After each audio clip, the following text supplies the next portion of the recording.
ഇടുക്കി വെള്ളത്തൂവൽ പഞ്ചായത്തിലെ ആനവിരട്ടി പാടശേഖരത്തിന് സമീപത്തു കൂടി ഒഴുകുന്ന കൈത്തോട്ടിലെ വെള്ളം രാത്രികാലത്ത് ദുർഗന്ധത്തോടെ കലങ്ങിയൊഴുകുന്നതായി പരാതി. കഴിഞ്ഞ ഏതാനും ദിവസങ്ങളായി പ്രദേശത്ത് ഈ സംഭവം ആവർത്തിക്കപ്പെടുന്നുവെന്നാണ് പ്രദേശവാസികൾ പറയുന്നത്. പകൽ തോട്ടിലെ വെള്ളം തെളിഞ്ഞൊഴുകുന്നുവെങ്കിലും വെള്ളത്തിൽ പലയിടത്തും മാലിന്യം പോലുള്ള വസ്തുക്കൾ അടിഞ്ഞുകിടക്കുന്നതായും പരാതിയുണ്ട്. വെള്ളത്തൂവൽ പഞ്ചായത്തിലെ 1-ാം വാർഡിൽ ഉൾപ്പെടുന്ന ആനവിരട്ടി പാടശേഖരത്തിന് സമീപം നിരവധിയായ കുടുംബങ്ങൾ താമസിച്ചു പോരുന്നുണ്ട്. ഈ കുടുംബങ്ങളെ പ്രതിസന്ധിയിലാക്കിയാണ് പാടശേഖരത്തിന് സമീപത്ത് കൂടി ഒഴുകുന്ന കൈത്തോട്ടിലെ വെള്ളം രാത്രികാലത്ത് അസഹനീയമായ ദുർഗന്ധത്തോടെ കലങ്ങി ഒഴുകുന്നത്.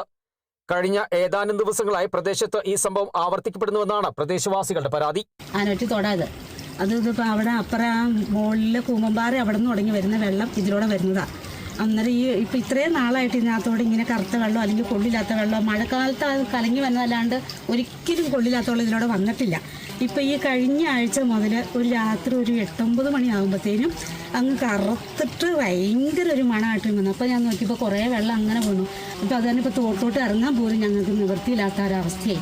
അപ്പോൾ ഇത് എവിടെ നിന്ന് ഞാൻ മെമ്പറെ വിളിച്ചു പറഞ്ഞപ്പോൾ മെമ്പർ പറഞ്ഞു എവിടെ നിന്നാണെന്ന് അറിഞ്ഞു കഴിഞ്ഞാൽ നമുക്ക് എത്രയും പെട്ടെന്ന് അതിനൊരു ആക്ഷൻ എടുക്കാമെന്ന് അന്വേഷിച്ചിട്ട് വെച്ചു. ഞങ്ങൾ അറിയാൻ പാത്രങ്ങളൊക്കെ നോക്കിയിട്ടൊന്നും പലരോടും ചോദിച്ചു. അപ്പോൾ ആർക്കൊന്നും മനസ്സിലാവണില്ല. പകൽ തോട്ടിലെ വെള്ളം തെളിഞ്ഞൊഴുകുന്നുവെങ്കിലും വെള്ളത്തിൽ പലയിടത്തും മാലിന്യം പോലുള്ള വസ്തുക്കൾ അടിഞ്ഞുകിടക്കുന്നതായും പരാതിയുണ്ട്. എവിടെ നിന്നാണ് ഇത്തരത്തിൽ വെള്ളത്തിൽ മാലിന്യം കലരുന്നതെന്ന് കണ്ടെത്തണമെന്നാണ് സമീപവാസികളുടെ ആവശ്യം. രാത്രികാലത്തെ സാമൂഹ്യ വിരുദ്ധ പ്രവർത്തനത്തിൽ ഏർപ്പെടുത്തി നടപടി സ്വീകരിക്കണമെന്നും കുടുംബങ്ങൾ ആവശ്യമുന്നയിക്കുന്നു. Kerala vision news, Idukki.